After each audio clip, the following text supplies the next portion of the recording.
Okay, welcome everyone. Welcome to our second module of IELTS listening. Today our focus is on listening for specific information. Briefly, what we're going to do today is we're going to look at some examples of what that means both in our everyday lives and then apply that to what we see on the IELTS exam. Secondly, I'm going to give you 3 tips, specific ways that you can develop your skill for listening for specific information. All right, let's take a look. So some examples of when you listen for specific information in everyday life. Well, think about you go to the mall and your friend says, hey, we're going to go to this store. You're listening for what store they're saying. You're listening for a name, a specific name. You're ready to make your purchase, and the person in front of the cash register says, okay, it's going to be blah, blah, blah. You're listening for how much it's going to cost you. When you want to make an appointment or a date with a friend, you're going to listen to when they're available, what time, what day. And finally, in school, the teacher might tell you, for class, it's required that you bring blah, blah, blah. You have to listen carefully for that specific information in order to know what blah, blah, blah is. Now let's think about how we listen for specific information on the IELTS exam. This is taken directly from the IELTS exam here, and they give you a listening gap fill task. So let's take a look. You can see the areas where you know you have to listen for a specific piece of information. Later on, we're going to talk what kind of information specifically we're listening for on this part. So again, what is specific information? You might be listening for specific names, first names, last names.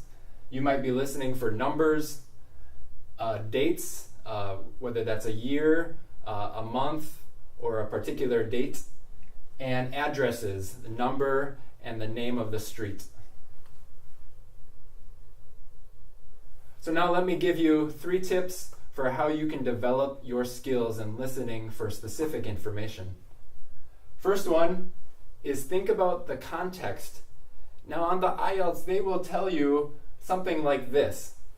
You will hear an extract from a talk given to a group who are going to stay in the UK. Now from this information, I can gather some things that will help me prepare for the listening. There we go. All right. We know the location is the UK, so we're going to be listening for places and people relevant to the UK. We know that they are going to stay in the UK. That means they're not usually staying in the UK. So the type of information they will give is probably informative about places, maybe hotel numbers, things of that nature. So if you read the directions or listen to the directions carefully before you listen, it's going to give you an idea of what kind of information you're going to listen for.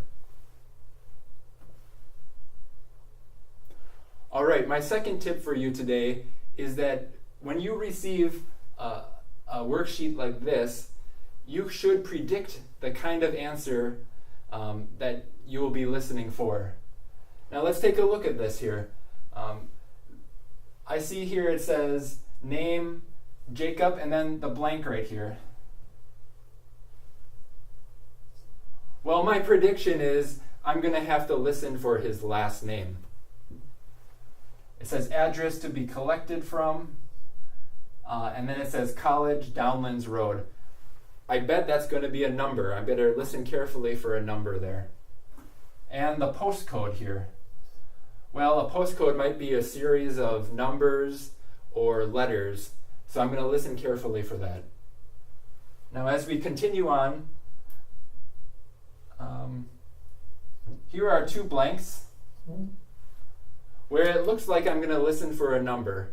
And if this is something that's going to be shipped or sent out, and the length is 1.5 meters, I won't expect this answer to be 500 meters. it's probably going to be something small, maybe half a meter to 3 meters in length. Same thing with the height too. Now finally, I look at the information and I see there are contents in this, and one of the contents is clothes. So they must be shipping things. Maybe another thing they'll ship are shoes or toys, electronics. So my head is already thinking of what kind of specific information I will be listening for. All right, my third tip for you is get good at listening to numbers. And numbers come in so many different forms. For example, we might listen to numbers that are in dollars and cents if we're here in the United States, for example. But if we're in the UK, we might be listening for numbers with pound. Okay. I'm not just hungry for pie here. I put this on here to represent fractions. We have to get ready to listen for fractions at times. For example, 2/3 or 5/6. Okay. Telephone numbers are very common on the IELTS. So listen and know how people read their telephone number. We have this number here, which it perhaps is just the number 1904. But if this number were in an address or a telephone number or the year, you might hear it spoken as 1904. And finally, get practice listening and speaking large numbers. As I read this, I might read this 49,607,218 and 49 hundredths, or 0.49. Now, big numbers are hard because they say the numbers quickly. So I recommend that you get good at practicing listening for big numbers. So please remember those 3 tips as you develop your skills in listening for specific information. And my motto is practice makes not perfect, but better. So keep practicing and you'll get better. Thanks.